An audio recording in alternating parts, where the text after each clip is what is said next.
Hi, Harry. First of all, I'm very happy to have you here with me today. I'm really excited about the topic of today's interview, which is the latest SDIA initiative, which is our Open Data Hub. So it's really a pleasure to welcome you, Harry. We appreciate all that you're doing at High Knowledge for in support of the Open Data Hub, as well as in support of SDIA more generally. So let's start here. Let's before we dive into everything, let's do the very basics. To begin with, tell us about yourself. And what we mean by this, how did you go from where you began to where you are now? Sure. As an accredited data center planner and with more than 20 years of professional experience in leading positions within the IT industry, among others at the Fortune 500 companies, General Electric, Kyocera, Eaton, and as managing director and partner of the planning, consulting, and general contractor company High Knowledge, I've become familiar with various aspects of IT and IT infrastructure. So a holistic view is not new to me and is also what makes it so challenging in my point of view. I have founded High Knowledge from the idea of planning and building truly sustainable data centers, taking all disciplines into account. This requires a new look at the challenges of the coming years. We need to come up with new solutions, which is exactly what we are doing very successfully with our patented climate neutral data centers and net zero high performance computing, AI and edge computing concepts and solutions. Beside that, we have built Europe's first data center marketplace, dcorbis.com, bringing transparency to the market and enabling an easy comparison. A co-location finder, for example, an easy-to-use RFQ process, video consulting, and more for the data center industry. That's brilliant. And I think I'm going to push you on something a little bit more too. How did you get into this space? What is it that, obviously you're at High Knowledge now, but like I'm a little bit more curious as well. Is like, how did you go from, let's say, being a student to where you are now? Because you're also quite a young entrepreneur, if I can say so myself. Thanks for the compliment. Yeah. I've realized that I really come from a different end in regard of digital infrastructure and data centers. Because I started more than 20 years ago in the classical IT sector. So my first contact with the data center were really mainframe computing, so AS400 and other IT hardware. So I was more dealing with what is really happening in the data center rather than what the infrastructure is all about. The infrastructure part was later coming to my life as I worked for Eaton, and Eaton is one company that is equipping data centers with components and so on. So I realized that there is another side in regard of infrastructure that was at this time new to me, but I understood that bringing all things together is, in my point of view, the only way to achieve really sustainable new ways to achieve what with the requirements of a world where a digital footprint is being measured and should be important in every aspect. When I think about what we are doing currently in the digital world, everything we're doing has an impact. And it's not that it's not really discussed in the public. It's not being visible to a user when you're posting something at Instagram or doing some online banking. What is really the digital footprint of what you're doing there? And I think we definitely need to come there that it's relevant, and therefore to have sustainable infrastructures that are operating, providing all this. That is such a brilliant segue to my next question for you, Harry, and that is, why do you think it's so hard to get reliable information about the state of sustainability within the digital infrastructure sector? Trust me, I recognize it's important. You clearly recognize it's important. Why is it so hard? I would say the data center industry developed within the last decades, and it was not an industry from really the very first beginning. So companies built data centers, public authorities built data centers, but it was not even defined what a data center really is and what is not a data center. And even today, the data center industry, as it is growing quite rapidly year by year, is not a really clear described industry. And beside that, even if there are, let's say, there is no consensus of the definition what a data center is or what is not, it makes it really hard to make it transparent at the end of the day. So no one knows today how much data centers do we really have in Europe, what the situation is on site. And I really would say we need to open up this, so let's say, black box data center, so that we all know what is really happening within a data center, and that we understand more where we need to improve things, and where things might even today are quite good and sustainable, but it's intransparent at the end of the day, and this needs to be changed. Well, it's interesting that you say that, because I've been working in ICT sustainability as more holistically since 2016, and something I've said for years is that sustainability is something that we should have been doing at least 40 years ago. But so here we are now, we're playing a lot of catch up in certain ways, especially based on what you just said, which to me was really on point.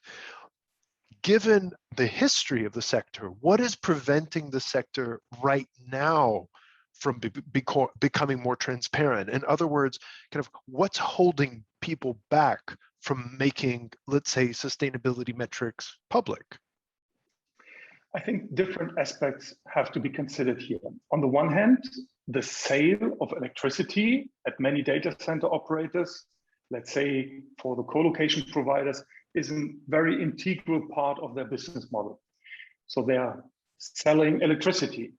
In addition, key figures for energy efficiency, such as the POE, have become something that it wasn't actually intended for. It's very often a sales and marketing instrument.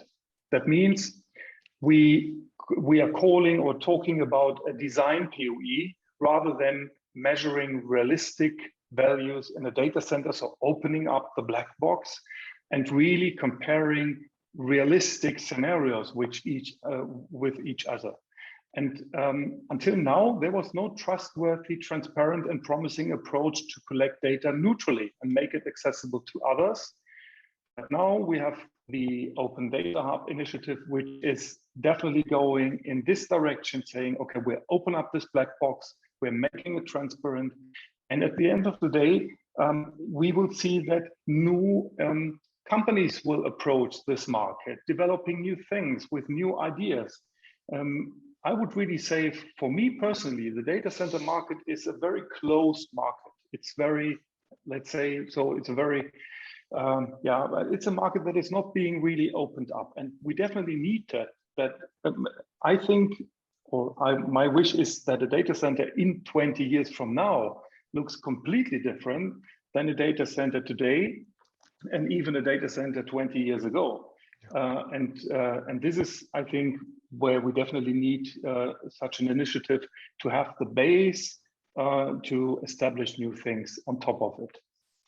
So thank you so much, Harry, for that, for your insight there. I mean, it's, of course, there's a lot that we could say about what is preventing sustainability from becoming, sustainability metrics rather, from becoming something more public, or from why companies may not be willing to make those public. How do you think that a trustworthy, independent reporting body, such as what SDIA, such as what essentially we're proposing with the Open Data Hub, how might this change? How might it actually challenge that lack of sustainability?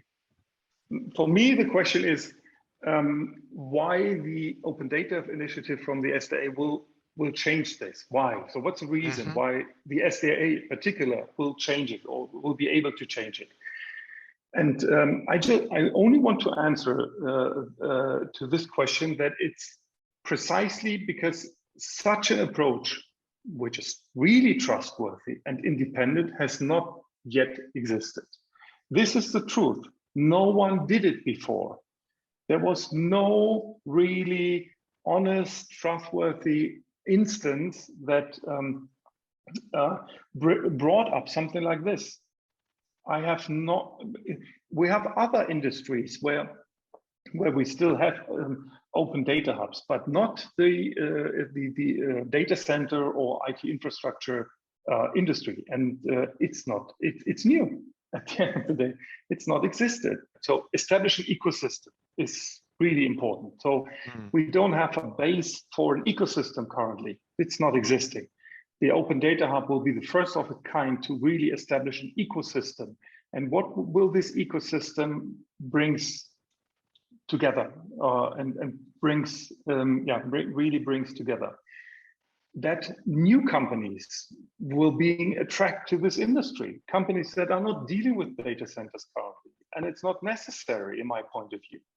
So you can come from a completely different section, a completely different area or industry, but with these data or this data that is that the Open Data can provide, you can put your solutions, your AI concepts, whatever you are offering to the market, to make this industry better in regard of sustainability.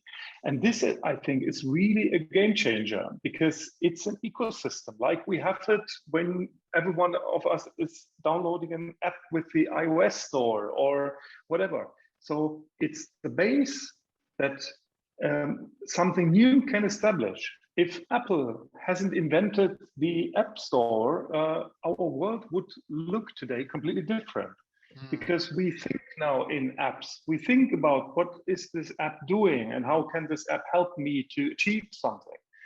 And this is what I think really makes a difference. If you don't have that, if you even don't know what is a data center, what is not a data center, if you have no idea what is inside this black box, and there is no ecosystem available, because every data center is differently, and there is no exchanging of information rather than being on a marketing level like the design POEs, then you don't have the ability to really come to completely new solutions. I really would say that you cannot achieve that. You need new ideas, new concepts, new companies entering the market, so that we coming to new concepts and new solutions. Harry, that's brilliant. I absolutely love that. You know, the examples that you used, the comparison that you kind of explored and that you drew upon, that is, I mean, that definitely resonates, especially because, the what you said before about app stores and how that has changed the way that we live. That's something that everyone can relate to. And so I guess picking up from what you've discussed so far in this interview, I guess, what is motivating you to advocate for transparency and support our Open Data Hub as an ambassador? Because honestly speaking, in order to be able to achieve the 1.5 degree target, I think everyone knows what happens within the last month with this extreme heat in South Europe, with the flood situation in Germany, and across the world. And everyone can see that climate change is actually happening. So, and it's coming closer. No? We have now elections in Germany. This topic is having an impact on the elections in Germany, and it's getting more and more important because it's getting closer and closer to nearly everyone. And in order to achieve this 1.5 degree target, we need to know where and how much carbon dioxide emissions are released into the atmosphere and how we can optimize this. It's all about this at the end of the day. The digital information growth can only be handled when we establish a digital footprint that is more than a marketing instrument, but a realistic picture of what is happening in a data center. And as I said before, we need to open up the black box data center to achieve that. Well, I really appreciate that you're essentially saying we have to be part of the solution. However, we are also part of the problem, which means that and a key point of transparency is saying, okay, if we are the problem, how can we fix it? How can we then understand where we can create a diagnosis for change and then actually improve upon it? So that to me makes absolutely perfect sense. And I guess a good next question for you then, Harry, is, because I'm sure that a lot of what we just described, finding those solutions, will be based on innovation. I mean, innovation is going to be embedded within the lifeblood of that kind of change. What do you think will be the impact on innovation in the sector when more information on environmental performance and energy and resource consumption are actually publicly available? I think we will see new and completely different approaches to deal with this challenge in the data center market. And I think that transparency will be standard, which is actually not the case. And that pure protection of current investments is no longer the leading issue. And I would add something in regard of the question before. I totally agree that data centers are both. They are part of the so-called problem, but also part of the solution. Especially when we think about integrating digital infrastructures more in existing networks, in this existing infrastructure like heat and energy grid, for example. And on the one hand, we are saving emissions when we're doing a video conference, like we both actually doing it rather than flying, driving to a place and having a meeting face to face. But on the other hand, we are not aware of the digital footprint about what we are really doing in the digital world. And this is, at the end of the day, along with climate change, the 1.5 degree target, and the energy transition, are really the largest challenges that we are facing within the next years. And the Open Data Hub initiative is the only way, in my point of view, to go one step further, bringing things together, open up the black box, and establish an industry which is much more transparent, and lay the base for additional developments on top of it. Well, that's I mean, honestly, I really couldn't agree more. I think that you've hit on everything that's important there. And I think it's very much in line with our roadmap, how you describe that in terms of the honesty that's needed, in order to recognize what's the problem and then how to actually address those solutions. And I guess that really leads me to my final question. And that is, what do you think will be the first area in digital infrastructure that will radically change if, say, energy consumption, if say energy consumption were to be reported publicly? The Data Initiative will lead us to a holistic view of IT and IT infrastructure, with the result of a better use of available resources. By infrastructure, I don't just mean the immediate data center infrastructure, as I said before, but also the surrounding supply infrastructure, such as energy and heating networks. And data centers will become no longer just a solitary, but an integral and necessary part of our infrastructure. This is the most smartest way to deal with critical and digital infrastructure in the near future. I couldn't have said it better myself. I mean, that is so well said, and it's I mean, all of the insights that you've provided in this discussion, Harry, are appreciated. They are deeply, they resonate deeply. And honestly, Harry, I really can't thank you enough for your time. Thank you so much for joining me for this. It has been a pleasure. We appreciate your support so very much, and we're honored to have you as an ambassador for our Open Data Hub. We hope that the launch of the Open Data Hub can bring the industry all of the value that you mentioned, and we are grateful for your and High Knowledge's support on that journey to a sustainable digital economy. Thank you very much, Harry. You're welcome. And we and my whole team, we are proud to be part of the Alliance.